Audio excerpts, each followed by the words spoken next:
Chers lecteurs du quotidien Bruxelles Star, dans notre série que nous avons entamée sur le tourisme, où nous sommes allés au Luxembourg, nous sommes ici, nous entendons retentir le son majestueux d'une cathédrale.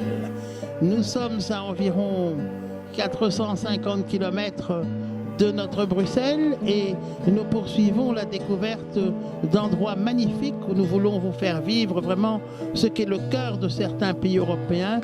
Nous sommes ici en France et nous sommes avec Nelke. Nelke, bonjour. Bonjour.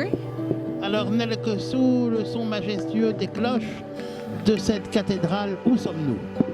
Alors nous sommes à Toul, donc à 23 km à l'ouest de Nancy. Tout le monde y passe sur l'autoroute quand il descend dans le sud de la France. Et voilà, nous avons cette cathédrale et une ville avec des remparts de Vauban. Cette cathédrale historique, voilà plus de 700 ans que retentissent ici de manière imperturbable les cloches de ce grand monument. Et oui, tout le matin, tout le midi et le soir.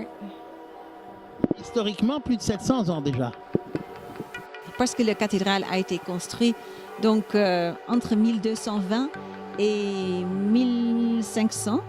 Ça a pris 3 siècles parce qu'il y avait des guerres parfois, des épidémies. On le voit bien dans la construction du bâtiment et quand vous venez voir ça.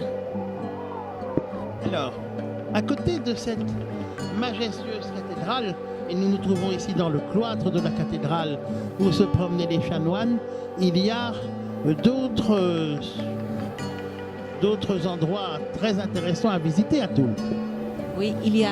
Vous voyez, là, on est dans le cloître de la cathédrale, mais il y a également le cloître de la collégiale Saint-Jean-Gou.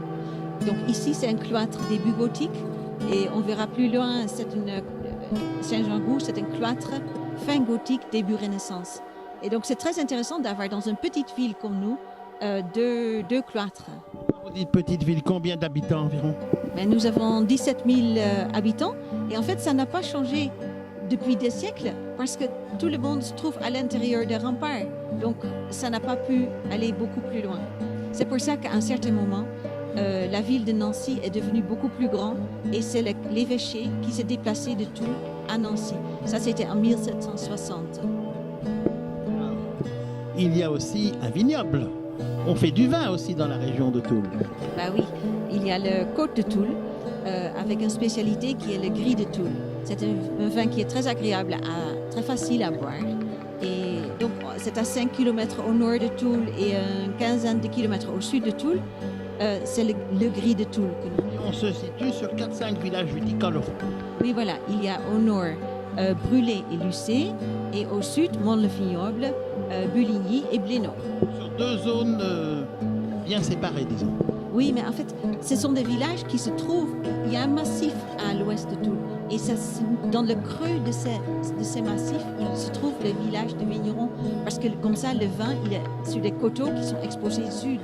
Et donc, ça favorise le... Mais c'est depuis les Romains. Hein, c'est les Romains qui nous ont apporté le vin à Toul. Et surtout, comme on avait l'évêque, le vin partait dans les caves de l'évêque, qui est l'actuelle mairie.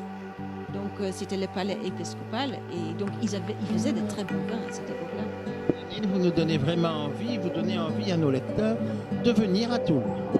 Ah, merci. Oui, venez, on vous attend.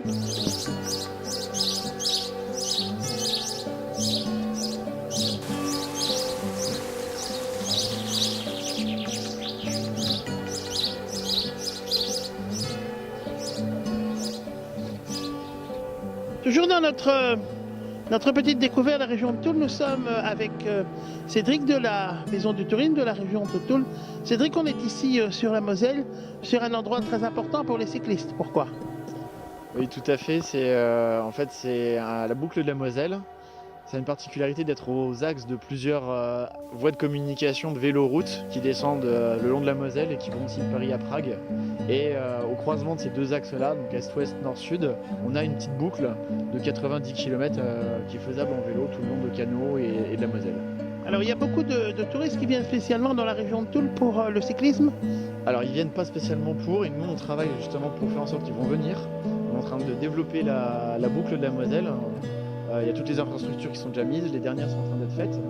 Et on va créer des forfaits et créer une destination boucle de la Moselle pour les cyclotouristes, pour les plaisanciers, les camping-cars, mais avec vraiment une optique vélo.